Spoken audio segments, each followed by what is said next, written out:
এটা হতে পারে। টি-20তে আসলে ফেলিয়ার নিয়ে খুব বেশি চিন্তা করাটা আমার কাছে মনে হয় না যৌক্তিক। দেখবেন যে একটা ভালো ইনিংস আবার ওই কনফিডেন্সটা ফেরত আনবে। না, আমি যতটুকু জানি বিশ্বকাপ টিম তো দিয়ে দিয়েছে, আমি তাই জানি। বাট সেটা তো আসলে আমি মানে এটা নিয়ে আমি চিন্তাও করি না। প্রথমে বলি, জিসান খুবই আনফর্চুনেট, খেলতে পারতেছে না। ও আসলে টি-20 ফরম্যাটটা যেরকম খেলে এটা খুবই মানে আমি বলবো যে আমার নিজের কাছেই খারাপ লাগছে, কারণ ওকে ওই সুযোগটা করে দিতে পারছি না। বললাম যে আজকে যদি রংপুর না হয় অন্য কোনো টিম হয়তো আমাদের সেম প্ল্যান, সেম অ্যাটিটিউড, সব কিছু ওরকমই সেমই থাকতো। দুইটাই কারণ, আমি যেটা প্ল্যান করেছিলাম যে খেলাটা শেষ করব, ওইটা একটা আলটিমেট গোল ছিল। আর ওই বলটা আমার শটটা আমি যেভাবে খেলতে চেয়েছিলাম ওইভাবে আসলে এক্সিকিউট হয়নি, আর এত দূরে চলে যাবে এটাও আশা করিনি। সো এই কারণে একটু আপসেট বলবো না, মানে শেষ করে ভালো লাগতো আর কি। সো এই এই আর কি কারণ ছিল। না ভাই, আমি সবাইকে চার্জ করার চেষ্টা করছি আজকে, পার্টিকুলার কোনো বোলারকে না। কারণ রানটাই এমন ছিল যে শুরু থেকে একটু কীভাবে রানটা আগায় নেওয়া যায় পরিকল্পনাটা ছিল, স্পেশালি পাওয়ার প্লেতে। সো কোনো পার্টিকুলার বলো না, অবশ্যই মাঝখানে আমরা ক্যালকুলেটিভ ক্রিকেট খেলেছি, কোন সময় কাকে একটু রেসপেক্ট দিতে হবে ওটা তো মাথায় ছিল। বাট শুরু থেকে প্ল্যান ছিল যে যত পজিটিভ ব্যাটিং আমরা করতে। না, আমি যতটুকু জানি বিশ্বকাপ টিম তো দিয়ে দিয়েছে, আমি তাই জানি। বাট সেটা তো আসলে আমি মানে এটা নিয়ে আমি চিন্তাও করি না। আমার মূল ফোকাস যে আমি কিভাবে আমি প্রতিদিন ইম্প্যাক্ট রাখতে পারি। আর আমার কাছে মনে হয় যে স্টিল নট এনাফ। আমি যেভাবে ব্যাটিং করেছি এখানে আরও সুযোগ আছে। আমি চেষ্টা করব নেক্সট ম্যাচে যদি আবার সুযোগ পাই আবার দলের উপর ইম্প্যাক্ট রাখার। সিলেকশন আসলে আমার কন্ট্রোলে নাই।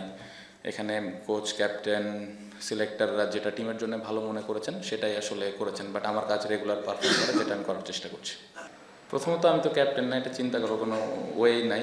আমার কাছে মনে হয় যে শুধুমাত্র এই যে 8টা-10টা ইনিংস হবে হয়তো, আমি যদি ওভাবে ধরি যারা রান করছেন না, এটা হতে পারে। টি-20তে আসলে ফেলিয়ার নিয়ে খুব বেশি চিন্তা করাটা আমার কাছে মনে হয় না যৌক্তিক। দেখবেন যে একটা ভালো ইনিংস আবার ওই কনফিডেন্সটা ফেরত আনবে। সো যারা রান করছে না তাদের উপরে ওই বিশ্বাসটা আমার মনে হয় যে যারা টিম ম্যানেজমেন্টে আছেন তারা রেখেছেন। এবং আমার মনে হয় না এটা নিয়ে খুব বেশি চিন্তার কোনো কারণ আছে, কারণ টি-20তে ফেলিয়ার আসবে। সো বিশ্বকাপের আগে রান করছে না, কেন করছে না, এত বেশি আসলে চিন্তা করার থেকে আমার মনে হয় পজিটিভ চিন্তা করা ভালো। এবং আপনি যদি আগের সিরিজগুলো, ইন্টারন্যাশনাল বায়োল্যাটারাল সিরিজ যারা ওনারা খেলেছেন তারা কিন্তু খুব ভালো অবস্থানে আছেন এবং বেশ কয়েকটা সিরিজও জিতেছেন। সো ওই কনফিডেন্সটা কিন্তু থেকেই যাবে। সো এটা নিয়ে খুব বেশি আমার মনে হয় না চিন্তার কোনো কারণ আছে।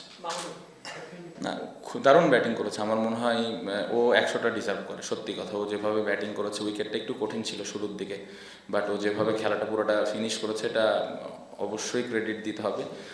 100 একটা মাইলস্টোন অবশ্যই অ্যাজ এ ব্যাটসম্যান হিসেবে সবাই 100 করতে চায়। বাট আমার কাছে মনে হয় যে ইম্প্যাক্টফুল ইনিংসটা খেলেছে এটা আরও বেশি দেখার মতো ছিল আমার কাছে মনে হয়। সো অবশ্যই মোমেন্টাম তো ওরা আসলে শেষের 7 ওভার বা 6 ওভার থেকে ওরা ভালো মোমেন্টামে ব্যাটিং করেছে। সো মোমেন্টাম ওদের ছিল। হ্যাঁ, অবশ্যই হৃদয় 100 করতে পারলে অ্যাজ এ প্লেয়ার হিসেবে অবশ্যই ভালো লাগতো। বাট হ্যাঁ, এগেন অপোনেন্ট আমরা তো চাইবই যেন না হয়। বাট খুব দারুণ ব্যাটিং করেছে।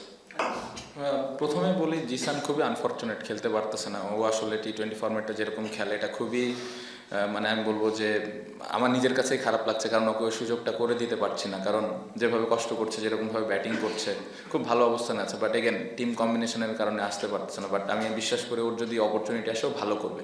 আমাদের ওয়াসিমের ব্যাপারে এই প্ল্যানিংগুলো অনেক আগে থেকেই ছিল যে আসলে ফারহান চলে গেলে কে আসবে, তো আমরা জানতাম। এবং ওই ট্রাস্টটা নিয়েই কিন্তু আমরা আসলে সাইনিংটা করেছি। অনেক প্লেয়ার পারফর্ম করবে, অনেকে করবে না, বাট ওই বিশ্বাসটা আমাদের আছে যে যে প্লেয়ারগুলো আমরা সাইন করেছি দলের জন্য ইম্প্যাক্ট রাখবে, যেটা ওয়াসিম খুব ভালোভাবে করতে পেরেছে।